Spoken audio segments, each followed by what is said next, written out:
work. Please subscribe, hit that like button, and as always, leave a comment, and thank you for enjoying the video. Shot to right, slicing toward the pesky pole, down the line, and it's going to be out of here! Line down the right field line toward the pesky pole, leaping up, and that ball is gone! That's a home run! A lot of our Nesson team as well. High fly down the right field line, headed toward the pesky pole. That one tucked in, and that ball is going into second base. Number retired, and now Rafael Devers trying to retire that baseball inside the pesky pole. Welcome to another episode of the Pesky Podcast. I'm your host, The Rit. With me, like always, is the OG George Sutherland and my man DC. Brought to you by BSCN, Boston Sports Entertainment Network. Today, we have a special guest that we're going to be diving into the Twin Series coming up, starting tomorrow. We've got Anna returning, and Anna, I'm so glad that you made the leap the first time to come on the podcast last year that you were so nervous about. Now you're up here, you're like, I'm ready to go. Let's go. So how's it going, guys? It's going well. Sorry, I didn't know who you were talking to, so there's some awkward silence there for a second. Absolutely. Anybody that wants to sit there and jump in. I'm doing great. Thanks for having me back. So, guys, so what's been going on? We just sit there and finished up the San Francisco Giants series. We took 2 out of 3 from them, which was, really, really good. Cooper Criswell looked really good for us one more time. Cutter went into the 7th, which we really needed. And then, today was kind of a bullpen game with Wink. And there was a lot of times that we should have been able to score, but we just wasn't able to, when we got the guys on base. So, what did you think of the overall Giant series? I was pretty happy with it. It was a good start. They faced Logan Webb the first game, right? Yep. Yeah. Yeah, they handled him. I mean, he's the ace of that, the ace of that staff. So to see them kind of respond, especially with all the injuries and the new guys that we had coming in, I think it was really cool to see them how they responded and got him out of the game early. Yeah, that definitely wasn't the Logan Webb that we're used to. No. I traded him in my one fantasy week, so I'm happy that he was kind of struggling. It's all about the stats, right, man? Hey, I'm trying to take a championship home, There you go. No, I mean, to get after Webb like they did was really important. And to follow it up last night with the ability to keep tacking runs on and end up winning, 6-2 was great. Wink didn't pitch badly today.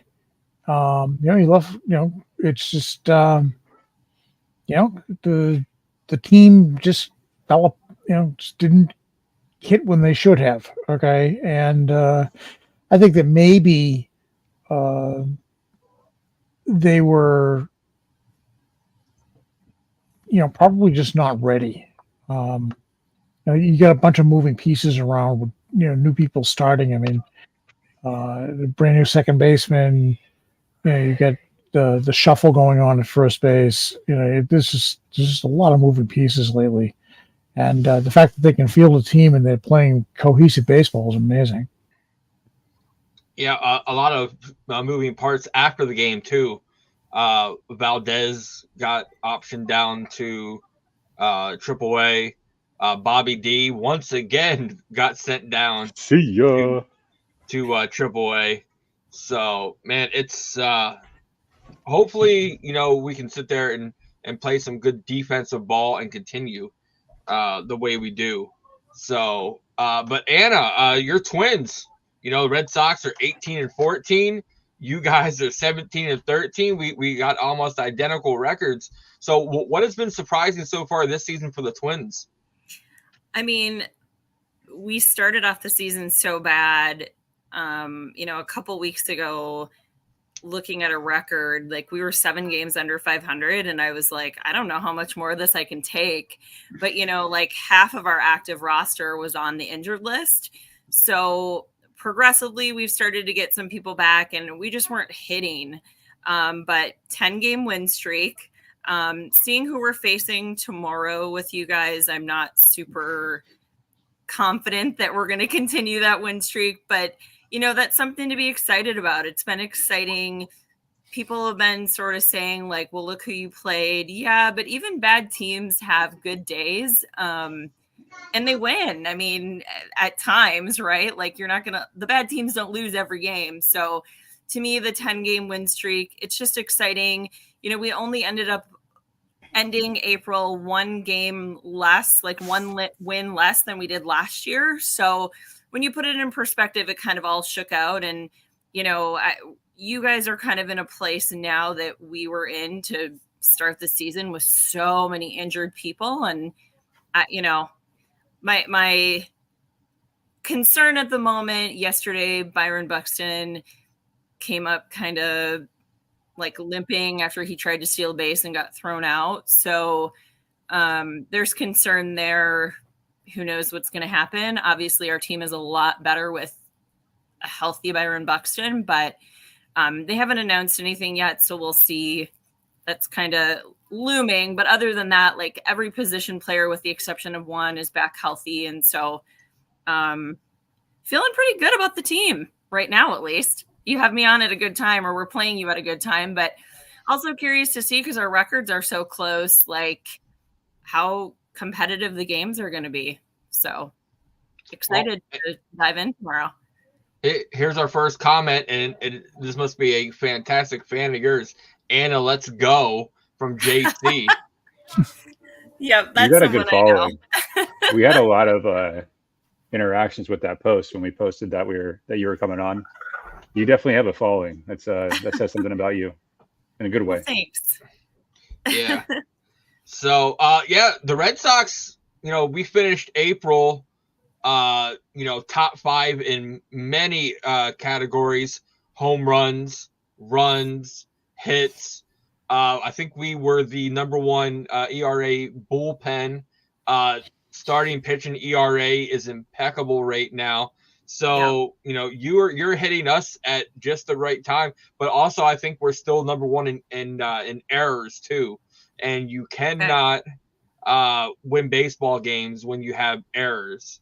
So, but let's sit there and go right into game 1. We're throwing out there Houkamania, Tanner Houck, and you guys are throwing out Paddock. So what can the Red Sox fans look for, you know, when facing Paddock? You know, it kind of depends. It's been interesting. He's had some pretty solid performances. You know, this is like, he was back late at the end of last season from, you know, Tommy John surgery, from recovering. And it was a big question going into this year. He's been decent, but kind of gave up a lot of hard contact on his last start. So it's a little bit concerning. It kind of depends on what version of him that you're going to see, but he also has some pretty nasty pitches that he's still, you know, getting across. So, you know, it's kind of going to depend, but looking forward to, you know, seeing how he does. His last time out, like I said, he wasn't super solid. So, but the time before he was really good. So, you know, be kind of interesting to see what happens with him. Yeah, and he's going up against, which, if you would sit there and say this next sentence in spring training on Twitter, we probably would have been boycotted, just like Fenway Park is boycotted. The ace of our staff right now is Tanner Houck. So, DC, you know, what can we be expecting about besides, you know, the red and yellow Houkamania? Yeah, I mean, I kind of have my tail between my legs, because obviously I was a little critical of him going into the season. I was afraid of, you know, the third time through the lineup, so I'll definitely eat crow on that one. And I kind of messed up. Cutter Cropper is having a great year, but I announced him as the ace on the last episode, or 2 episodes ago, last one I was on. I think Houck is absolutely the ace. He's getting deep into the games. He's had 5 walks in the whole month of April. 41 strikeouts, sinker, slider pitcher, and he'll mix in that split finger, but he has that command. He's getting through the lineup 3 times, and completing games, and helping out or the one time he completed a game, but you know what I mean, helping out the bullpen, because obviously we're using them quite a bit, especially Chase Anderson out there and Criswell getting like 5 innings. So he is the anchor of this team as far as the pitching staff, and he's really showed up this year. Yeah, well, DC, I'm going to be honest with you. I was right there with you with Houck and Whitlock. I preferred Houck in the rotation, but you can't tell me one person besides maybe Tanner Houck himself that was said that he was getting to be where he's at right now in spring training. Incredible work.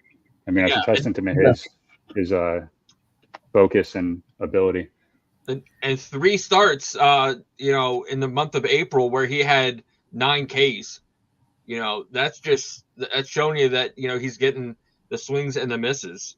So, but man, Tanner Houck and DC, you can't sit there and go wrong right now. It's kind of like a double-edged sword, a flip-flop. Cutter Crawford, one day, can be the ace. Then all of a sudden Tanner Houck gets the pitch the next game, and all of a sudden, bam, he's the ace. You know what I mean? Houck's only 1K ahead of Cutter Crawford. But, Cutter Crawford just can't get those decisions when he needs them, which I need him to, because I picked him for the most wins on the starting pitchers this year. I've got to be right one of these years. So I feel like this one should have an asterisk on it, though. Like, if he's close by somebody, like, I'd almost give it to you. I thought you were crazy last year when you called it, but what do I know now? You know what I mean? So game 2 Saturday, it's an afternoon game. It says to be determined, but I'm almost guaranteed it's going to be Anderson. That's going to be an opener for us. He's going up against Pablo Lopez, who you guys got last year, and a win-win trade, with the Marlins. So, well, what can we expect from Pablo Lopez? He's definitely the ace of the staff, but he's had a little bit of struggles. He seems to sometimes struggle a little bit early, but then kind of settle in and basically shut teams down for the most part. His last start, that didn't really happen, but I feel like there's a theme here a little bit, but his strikeouts are a little bit down from last year. But once he settles in, he's almost unhittable. So if you can get to him early and that's enough, and you can shut us down, I think you have a good chance. But, he's still, even when he's giving up, contact early and giving up some runs, he's still making it most games, 6-ish innings. To start off the year, he was the first pitcher to make it 7 innings. So hopefully we see, that version of him, but if you hit him early and then he'll settle down and hopefully it'll be a good game. Yeah. And he's going up against it's kind of like, we've been saying it on here, the next man up, and, Anderson's kind of slid right in, the rotation and kind of helped us out and holding the fort down. George, well, what can we expect from Anderson? I mean, right now he's done he's done mop-up work for a lot. He brought him in for just this purpose. He can go long and he can be a spot starter for you. They're not expecting great things from him. They're probably going to get 3, maybe 4 innings, and they'll be very, very happy, and they'll be able to use the bullpen to, move along in that game. If they get 3 to 4 innings out of him, and the game is close, they'll be happy. He is what he is. He's a veteran. Give you some innings. Another right-hander, because the team doesn't have a left-handed starter, so he will fulfill that role. Probably more of a glorified opener than anything else. Yeah. So let's go to game 3. And you guys are throwing out Ryan, and we got Cooper Criswell. So, Anna, what can we expect from Ryan out there on the mound? And then DC will follow up with the Coop Troop. Yeah, I mean, Joe Ryan has been really solid. He was really good last year a lot of times, but then was sort of like hurt, but didn't say at the end of the season. And so he was kind of struggling more, and people were questioning if he was really had the stuff that everybody thought. But he's been really good to start the year. He's averaging more than 6 innings every start. I mean, he has looked at times in games just absolutely untouchable. I think he's outperformed Pablo Lopez so far this year, just as a whole. Is he the ace? Not officially, but he's definitely doing super well. So, I'd expect strikeouts. Hopefully he goes more than 6. And, again, he might give up. He's sort of prone to like a homer or 2, but as long as no one's on base, like it doesn't totally kill you as long as our offense can stay around as it has for the last 10 games. But I'd expect to see him go far into the game, and hopefully I'm right.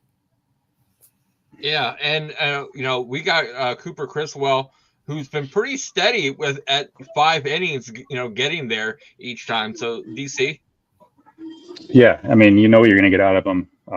I'll give you 5 innings. He hasn't been letting up any runs. His expected ERA is 3.22, so a little bit of luck there, but he misses barrels. His barrel percentage is one of the best in the games, and he doesn't give up hard hit balls. But he's consistent, give you the 5 innings. But, it depends on how Tanner Houck does. Hopefully he goes out and does what he does and, rest up that bullpen, because they will be probably pitching at least 4 to 5 innings, come Saturday. But he's done everything you can ask him, of him. I wasn't very vocal about it, but I was a little like, I wasn't too ecstatic about the signing. It wasn't exciting to me, but he's proved me wrong, and he's doing exactly what he's put out there to do. So I have nothing bad to say about him. Yeah, I think it was last night he pitched, correct? Last night? No, game 1. Game 1 when he pitched. They had an interview with him in the dugout, and he said this is the most he's pitched in the majors, and I think he said ever. So I'm really sitting there excited to see that he's able to, get called in. And a lot of people are talking that I'm reading and stuff like that of, oh man, what are we gonna do when Bayo comes back? Pavetta, Whitlock. Who's going to get pushed down to AAA. And I'm like, man, that's a good problem to have, to have that depth, in our organization, where a lot of people in spring training was complaining that they had, we have no depth, where these big name signings. And it turns out the big names that were already on our team, they just needed that big name to, an Andrew Bailey, and to help them out a little bit. So, Anna, let's move on over to the lineup here. Let's break it down the infield first.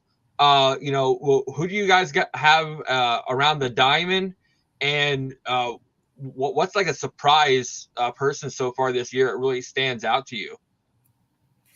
Well, our lineup is sort of in flux a little bit. Most of the time you're seeing, Ryan Jeffers, our catcher, is very, very hot.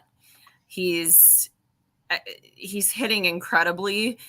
He was good at the end of last season, has carried that into this season. So him and Christian Vasquez are splitting time. So you're either going to see Jeffers catching or probably DHing. And then, Vasquez would catch, but that kind of, is dependent.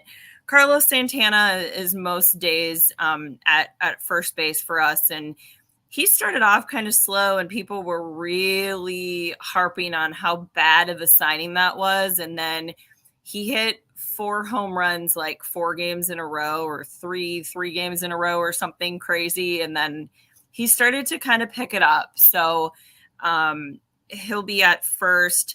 Second is, for the most part, Edward Julian, who last season he was just an on-base machine. He's struggling a little bit this season with a little more strikeouts than he was, but still getting walks and getting some hits.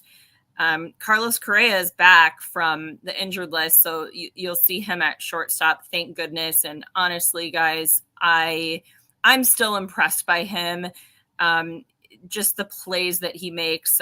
I don't know that there's anybody better, and people could argue, I'm sure, but he just makes some crazy good plays, and it almost doesn't matter what his bat does. It matters, but I mean, he's saving runs that way. And he was just he's just back from the injured list last week. He's been a little bit colder. He was really hot before he got hurt. So that'll be to be determined. And then at third, you're kind of Kyle Farmer is like second, short, third, kind of, mixing in there, but he hasn't been good offensively. So they're kind of like subbing him in and out, but it'll either be him or Willie Castro in there. And Willie, played for us all year last year, absolutely saved us a ton. I mean, he'll shift to an outfield spot if needed, or, if you're going to pinch hit somebody, in the game, they'll shift him. So, I mean, he has just been absolutely incredible. Again, started off cold. Their whole team started off cold and has definitely picked it up. So, outfield, you're probably, since you're all right-handed pitchers, you're probably going to see Trevor Larnach, who has also been hot. Matt Wallner is who made the team out of spring training to kind of take an outfield spot, but he wasn't hitting, and Trevor Larnach was in AAA, and up he came, and he's definitely making a case for him to stay, which is also incredible. Our center fielder, that's going to be determined. If it's not Buxton, I'd expect Austin Martin's going to get called back up, and so it would likely be him, or Manuel Margot has also been playing there a little bit. And then Max Kepler in right field, who also makes incredible plays and is kind of undervalued in a sense because he hasn't hit consistently. But that's who I'd expect to see. There's a lot of moves still being made throughout the game, when possible, as far as pinch hitting and shifting people around. But for the most part, that's who you're going to see for the lineup mainly. Yeah, Anna, I want to sit there and ask you, because there might not be another team in baseball that knows what it's like to have an all-star caliber shortstop, there. And then all of a sudden when they're missing, it's completely different infield like you guys do. Because when we had Trevor Story, in the game playing shortstop, we barely committed any errors. He goes out, and then we were trying to find, the missing piece in there. And then we finally put Sedon Rafaela in there. And now we're starting to become error-free again. So what was it like, between night and day when you guys had Carlos Correa out?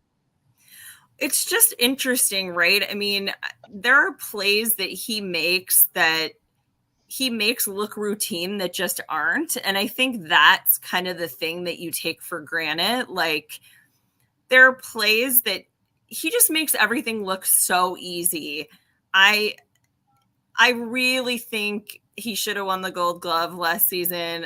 Again, you could argue, but he's just an incredible fielder. He's completely undervalued. His highlight reel is insane. And it does make a big difference. The injuries just, are a killer. And when he was out, it's just like, you just don't expect the same caliber of play. And I do think making the routine plays is one thing, but like I said, he makes every play look fairly routine for the most part. So, so glad that he's back. There weren't a ton of errors without him, but there's just plays, that if it would have been him, he could have made it. Stronger throw, diving better, differently, just what he's used to.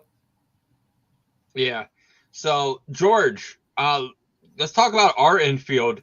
And it seems to be, George, almost every episode, man, that I sit there and it's either, whoever gets the infield, between you or DC. I think I might have to go back and watch and listen. I think every time it's a different infield that we're talking about.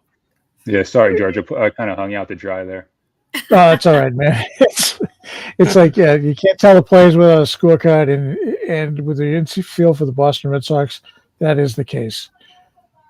We now have Rafael Devers back, and Rafael Devers is, doing Rafael Devers things. Suffered a little bit of a scare when he decided he was going to go all out, and he almost took Tyler O'Neill out for the season in left field. But both of them are back in the lineup again. Red alluded to it by one of the saving graces has been that Cedane Rafaela, who was playing a Gold level center field, has moved back into the infield as a shortstop. Now he came up through the system as an infielder, eventually, went on to the outfield. He is a very good defender. He has settled things down. They tried David Hamilton there. Hamilton, as I said, I think I used the term the other night, is a greyhound on the base paths. He just can't get on. All right, he's got blazing speed, but if he can't get on, that becomes a useless weapon. I believe, if everything I hear is true, that we are actually going to see Vaughn Grissom start at second base this week. That's huge for us.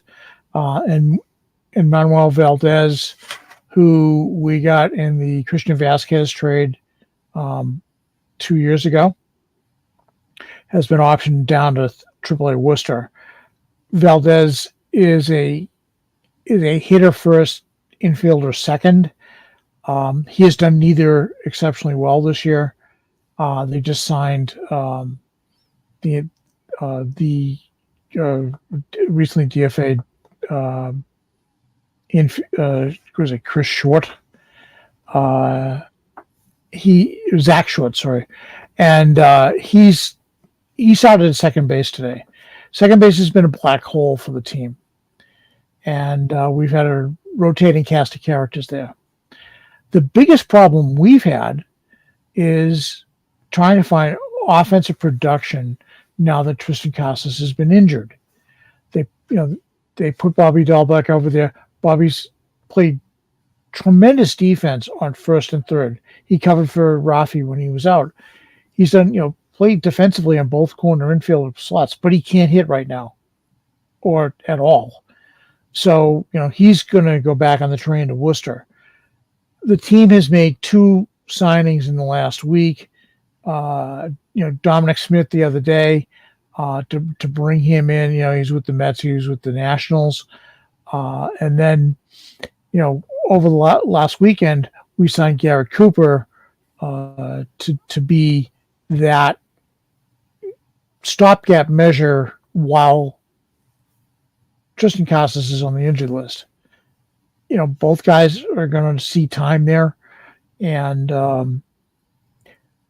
what I'll say, and I said in my column on Sunday, the good news is they recognized the problem and they fixed it. If this was last year, Chaim Bloom would still be, in analysis paralysis mode and trying to figure out what he's done. At least, we have a head of baseball ops that is not afraid to make a move. And he's made, 2 guys that are not going to hurt you, 2 veterans that will come in and do the job. Hang on to your hat in terms of what could happen for the infield this weekend, because it's been a roll the dice moment. I don't think there's been any infielder who's played anywhere close to most of the games. So, stay tuned. Yeah. And the only person I think that's played the the most games in the infield would be behind the plate, and that's Connor Wong. Connor Wong, right? So Killing it. He has been absolutely on fire. Simplified his approach to the plate, and boy, it shows. He's been making contact. He's been contributing. It's not just base hits. He's been driving in runs. He's got 5 home runs, driving in runs when we need him, and the good defender behind the plate. He's been a revelation this year. And I think he's blossomed into what the Red Sox thought he could be, which is taking pressure off the development, I think, with Teal in the minor leagues. So we'll see what happens there. Yeah, he's also second on the team in doubles. Also, DC's strong-armed him in our fantasy league. So dude, I just got him off the waiver wire, not the waiver wire, the free agency. Dude, I got him like a week ago. He's been killing it. Really? Who gave him up? Yeah, he was never drafted. He was never picked. No. So, and to allude what you're talking about, George, with Vaughn Grissom, everybody thinks that he's going to be our saving grace at second base, but people got to remember he's still a young kid with no or very little MLB experience. So, like he's going to be sitting there being activated. I'm not sure if it's going to be for the Twins series, or if it's going to be for the Braves series that he's going to be activated. But he's going to have to take a little time to get acclimated, to the majors once again, because he just got over, of course, the flu. So hey, I feel you. So did I. But so DC, let's sit there and talk outfield. That's our bright and shining thing going on. Yeah, I mean, I'm probably gonna start with Willie or Abreu. Start off really slow, and then I've said it time and time again with opportunity, he's producing. And not only is he producing at the plate, he's making great plays, making them look routine. I think he's in a 96th percentile for arm strength. We've seen that, him showcasing that off, but he's making great plays, but he's also just destroying it at the plate. And then you have Duran. He's kind of scuffled a little bit, but I still think he's a really good table setter. His 4th triple was that yesterday. Yeah. Which is awesome. I mean, he seems to come up when he needs to, which is okay. I mean, which is awesome for when he's not playing that great, but he's kind of scuffled a little bit. Tyler O'Neill has been one of our better bats, if not the best bat. I think Abreu is kind of challenging for that, other than Connor Wong. Connor Wong's been out of this world. But Tyler O'Neill, the only thing with him is we need to get guys on base for him. I think he has 6 or 7 of his 9 home runs are solo home runs. I could be wrong about that. It could even be 8. I don't know. And then Ref Snyder, excuse me, my throat's still a little weird from the other day, so I apologize. But Ref Snyder, he's usually the guy that comes in against lefties, but he's getting hits against righties. He's a professional. He's good for the clubhouse. So all around, it's been pretty solid out there. I know he's not. I don't know. Can't remember if he touched on Yoshida. Sucks about Yoshida. I mean, obviously, I know he's a DH, but he was doing well those 2 games after sitting forever. Now, surgery's on the table, so we'll see what more moving around there is. But yeah, I think overall the outfield has been really, really good. A lot of speed. Duran's, top percentile as far as sprint speed in the MLB, so he's getting on, making things happen. I would like to see Tyler O'Neill, steal a little bit more bags, but if he's hitting home runs, I guess he's not on base. So overall, pretty solid. Well, O'Neill, I think he's not worried about speed because of the home runs he's hitting. He's just getting to jog around those bases, out there. And I think DC every home run he hit this year so far, I might be wrong, he had one the other day. Yeah, one shot. Yeah. Yeah. So it was 8. But I mean, get guys on base. He would have a lot more RBIs, but he's that trade has been very, very good for the Red Sox. Verdugo, who is what I say. Yeah. Quick comments here. We got our guy Beast Mode from Germany. What's up, guys? Greetings from Germany. What's going on, man? And of course, Anna's got to have her peeps here. Twinkies getting the win. Keep the streak rolling. We don't need no stinking Bally Sports. Yeah, Bally Sports contract with the Twins, like it wasn't with the Twins, but like with the local cable, like expired on the 30th of April. And so a huge percent of the fan base can't see the games right now because you can't watch on the app without a cable subscription, and it's not valid for a lot of people. And it's like a huge percentage of people. So that's sort of a issue at the moment. People are kind of joking that like all these things are happening. We have this huge win streak and nobody can see it. It's only been one game, but it doesn't look like it's going to be resolved before our series starts with you guys. So yeah, that whole Bally Sports thing is a mess. I'm on vacation and I'm on the road, and I was in Nashville for the last few days, and the Predators series against the Canucks, the last game when they were playing in British Columbia, the game stopped being fed in the middle of the third period because of the whole mess with Xfinity and a couple of the other cable providers. So, this thing is just, it's a mess. And is there any, what's the outcome going to be? I mean, obviously, fans are going to go out there with pitchforks and start killing people. They can't watch their favorite teams. I don't blame them. That's tough. That sucks. Yeah. I did forget to mention my favorite player, who will probably DH against right-handed pitching, which is Alex Kirilloff. He hits right-handed pitching super well. Left-handed pitching has kind of been a struggle, but he's been doing a little better this year. But you should expect to see him, and hoping for some home runs from him. Trevor Plouffe, who was with our broadcast team on this last road trip here a year ago, and I tweeted this, shared it, but had talked to him in the clubhouse and said hey, I feel like you're going to hit a home run today. It's your lucky day. Call out to me if you do. And it happened. And the same thing happened 2 days ago. So hopefully there'll be more calls. Trevor isn't with on this road trip, but there's some home run power there. And I can't believe I forgot to mention him because he's my absolute favorite. So how to get that in there before we moved on. Oh, that's awesome. That's cool. Yeah. So let's sit there and go to the bullpen, which, George. we got we got one of the best, if not the best right now so far, bullpens. So let's talk about your the Twins bullpen, Anna.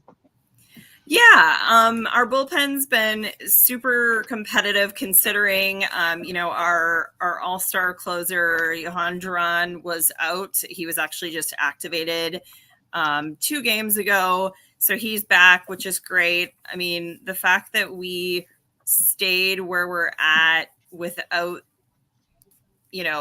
we literally had half of our pitchers that were on our active roster were on the injured list to start the season. We traded, for Justin Topa, who we still haven't seen yet. He may, I don't know. There was rumors he might be activated this series, but unsure. But, Duran is our closer. Griffin Jacks was kind of filling in for the most part at closer while he was gone. And he was a starting pitcher that was converted to a reliever, just super solid. I think I talked about last year with you guys, I may not have, Caleb Thielbar, one of our left-handers out of the bullpen. He was playing for a town ball team and got recruited to come back. And so he's in his upper 30s now, but he's been with the team. He had been with the team kind of left and then came back, but he's just such a feel-good story. He was hurt to start the season as well, but is now back. And he was a little shaky to start out, but has looked much better since. So, and then one other reliever I'll call out is one that I wasn't super fond of last year because he was sort of our mop-up guy. which is Cole Sands, but he's done some significant things. Like he's going to go a couple of innings. We were sort of forced to have most relievers go a couple of innings to start out because of how unsteady everything was. And we're kind of getting away from that, but he has just been so significant to us. And then last but not least, I suppose, is Brock Stewart, who hadn't given up any runs in a significant amount of time and gave up a home run. I believe it was on Wednesday. The days are blending together, but he was with the Dodgers, was not successful, ended up coming to us either last year or the year before, and has really found himself. He was also hurt as well, but is back. And so our bullpen isn't as competitive as your guys' is, obviously, quite, but we're pretty close. So expecting to see some good things out of those guys as well. Yeah, well, we also got a journeyman with Cam Boozer. It's on our team. You know, he was a carpenter, and you know he was a journeyman through the minor league system, and just got the pitch of the major league roster a couple weeks ago. So, but let's sit there and let George talk about the early part of the bullpen. Who gets hit first? Okay. I'll talk about the back end. Okay. I mean, we have Kenley Jansen and Chris Martin, who we had here last year. Both are proven veterans. Both have gotten off to relatively spotty beginnings for the season. Neither one had a full spring training. They were hurt. They were pulled off and weren't really going very well. Jansen did a fairly good job the other day in his last outing, and Martin's, he's shaking the rust off. So they both vets, they'll figure it out, I think, and I'm not really worried about it. The real surprise has been Justin Slayton, who we got as a Rule 5 pick. Kid's come in and done nothing but impress. Came in an odd situation in the beginning, in the series out in Seattle, where he was, forced to face Rodriguez, which is not the most important, which is not one of those wonderful things you can do. Gave up the hit, but since then he has just been absolutely impressive with what he's done. AC's showing more support for the kid, giving him some more, high leverage innings, and he's just responded. He's been an unbelievable surprise. In Rule 5 picks, the drill. If you don't keep him, they send him back. This kid's done nothing but impress since he stepped on the mound for us. I'll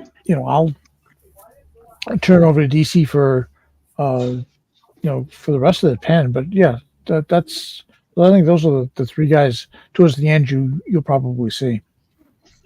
Yeah, I mean the other two I think of are Weiser and Bernardino. I think they both have responded well. Weiser's first year with us. Get a little shaky start, in the beginning of the season, but he's turned it around. And then Bernardino, he's been lights out. I couldn't even tell you. I think he has one or two earned runs the whole season. So those two are the first two that come out, and I've been very impressed. Yeah. So Anna, maybe not this time around, but I know we also play the Twins later on this season. Who can we look forward to possibly that might get a call up the next time we play you guys? Well, that's questionable because when the season started, kind of our most highly touted prospects, if you will, Brooks Lee and Walker Jenkins are both hurt. I don't know that Brooks Lee is going to be available by then or better by then, but Walker Jenkins might be. And so I guess if you're going to see someone, he might be who I'd expect to see at this point. Okay. DC, do you think that we might get any call-ups by the time we play the Twins again? If I had to say anybody, it would be maybe some starting pitching But it's who knows that with our infield. Yeah, I'm gonna go with what you just said. I mean, look how many call-ups there have been, this far, 1 month into the season. Imagine when we play them again. I couldn't even. I need a magic, future ball to kind of predict that, especially the way it's been. I see quite a few probably call-ups. Maybe not the guys that we're wanting. Obviously, the big three that are down there, but there's definitely gonna be a lot of movement back and forth.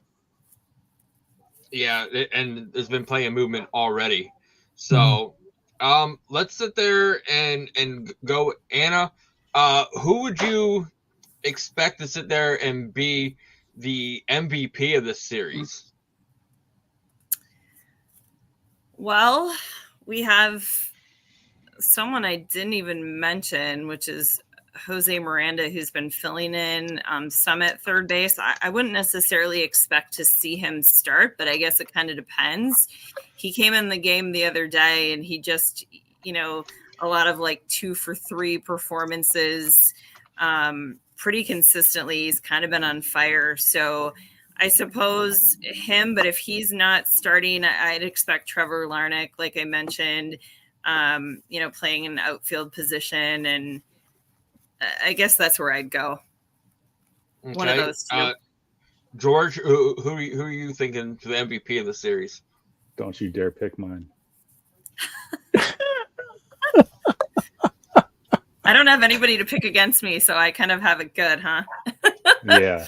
I think you're always on the same wavelength. Yeah, you would not believe, and we don't talk about this ahead of time, and we'll both look at each other and go, "Oh man." I'm going Jarren Duran. I think DC talked about it earlier that he's been a little bit of a funk. I think he's going to get really hot again. So, did I mess you up there, brother? No, I'm going to go Abreu for the third series in a row. I think he comes out hot. I think he hits 2 home runs this series. I'm going to be a little ballsy. Well, I'm going to hope you're wrong. Man, DC, now you're throwing out numbers like I usually do. I like it. And then I think he's going to make a great play in the field too. So, with me, with Dominic Smith and our new second baseman, and then when Grissom comes back, he's going to get moved up in the lineup a little bit. So I'm going to go Rafaela, who actually leads our team in RBIs, which is absolutely crazy from the bottom half of the lineup. So he swings so wild, but I'm all for it. He plays defense at shortstop, so he can do whatever he wants at the plate. I don't care. So I'm sure you guys are. No, I'm sure you guys already know this, and this was as of Tuesday night, but when either Trevor Story or Rafaela starts at shortstop, you guys are 13-6. So I think everything you've been saying about defense and stuff makes a huge difference. And obviously you've played a few games since then, so it's probably slightly different, but interesting to see how significant the play has changed since he's taken over. Yeah, the air has killed us. Good. No, he settled in nicely. It took him a couple of games to get kind of used to being at shortstop again, but he looks like he's been out there for a really long time and doing a very good job. So he's made people forget about the David Hamilton experiment. So the next Sucks. thing I want him up, to succeed so bad. Who? Go ahead. I wanted Hamilton to succeed. I mean, we got to see him, when we were at the Rail Riders with the press passes last year. It's cool to kind of see a guy like that come up. It's just defensively, just wasn't there. Well, the thing about it is, though, he's playing out of position. He's not a natural shortstop. He's a second baseman. So I'm with you. And being on the other side, the diamond, it's hard to sit there and switch when shortstop is your most athletic position, and kind of like the whole leader of the the infield. Everything runs through him. So next up, Anna, we don't have our Cy Young award. Here we We've go. got what George dubs the Totally nasty. totally nasty award. So, what pitcher are you picking for the totally nasty award, Anna? Of who you're going to see, I have to go Joe Ryan. He's been the most consistent. Like I said, he's been almost untouchable at times, like when he's really on. So I'm hopeful that it's him. George, who you got? I'm not going to take the obvious. I think Weissert's going to turn in a surprisingly great performance over the weekend. And, I love that pick, George. He's due for one of those oh my moments, where he comes in and he's got that weird arm angle, and he'll make somebody look really foolish. So, well, hopefully he doesn't make DC and I look really foolish by you picking him. So, DC, who you got? I should be funny and just pick Weissert, but I'm not gonna. I'm gonna take Houck. I mean, I'm gonna go with the obvious choice. Yeah, I think he comes out and he does what he's been doing. I really hope you're wrong, because I'd like to see that win streak continue. But like I said when we started, I don't see that happening with us facing him. So you never know, though. I mean, he pitched an amazing game against the Cubs, and then the bullpen gave up that was a 3-run home run to tie it at the end of the game, or the 8th inning or whatever. Right. So yeah, I mean, I'm gonna go Houck. Obviously, I hope he does it, and I'm sorry, but knowing that it's going to be 2 bullpen games, it kind of makes me want to go for a reliever. But it's a smart choice, to be honest with you. Yeah, but I just the action is Rick. Last night on Twitter, though, I just joined the Coop Troop. So I'm gonna take Cooper Criswell. I think he keeps the pitch count down, and I think he will get his first time that he gets out of the 5th inning. So I'll take Cooper Criswell. Anna, what's the series going to end up? Oh gosh, I hate making these kind of predictions. I really do. I really don't know. I'm baffled, right? I mean, we've won 10 games in a row, but I don't know. I mean, we're playing a team that, like I said, I believe we seem like we're at a similar caliber as far as where we're at. So we can't split in half in 3 games. I think it goes 2-1. I hope in our favor, but I'm not super confident. I just don't know where it's going to go, honestly. Yeah, right now you're playing a Red Sox team that's dangerous because they got nothing to lose. Everybody picked them to finish last to start with, so anything's better than that. I mean, I'm on record recorded saying that I didn't think that the Red Sox were going to do well, unfortunately, and I've been very vocal about the fact that I was wrong so far. There's definitely pieces that are, excelling that I don't think anyone expected to perform at the caliber that they are quite yet. But I'm happy to see. I not only host a baseball space on Twitter now, but I host a multi-sport one, and my co-host is a Red Sox fan. So he's always, we're always kind of watching, and I'm always cheering for him. I mean, unless we're playing each other now, we have to be enemies per se, but. Yeah, I actually predicted the Red Sox to finish 3rd in our division. So, fingers crossed. There's a chance. There's a good chance. Yeah, hey, if we can make it through right now with the amount of injuries we have, we got the bright side at the end of the tunnel coming. So, George, what about you? Well, what's the series going to end up being? 2-1 Sox. DC? I gotta follow my man George. 2-1. It's got to look good for I want to say 3-0 to make the Netflix documentary. Be really cool, with breaking that win streak. But I'm gonna go 2-1. Well, DC, if someone's going to do it, it's going to be me. 3-0. Sox, sweep. Ooh. I really would hope if it you're wasn't wrong. two potential bullpen games. You know what I mean? That's what scares me. Something to keep. Hey, man. Something to keep an eye on for us. We're leading the majors in runs 7th inning or later with 66. So a lot of our, production has been coming late in games. So something just to keep an eye on. I guess it'll depend on how the bullpen performs, but I'm not confident that I'm right that we're going to go 2-1. I think it goes 2-1 either way, but. Well, no, I'm the same way. If that's the case, let's hope Kenley Jansen doesn't go out there then. Let's put Martin out there in the 8th and the 9th. You know what? Actually, I'm glad you said that.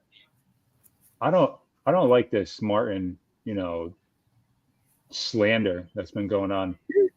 He's been nails up until a couple appearances. I hate it. I just want to put that on the table.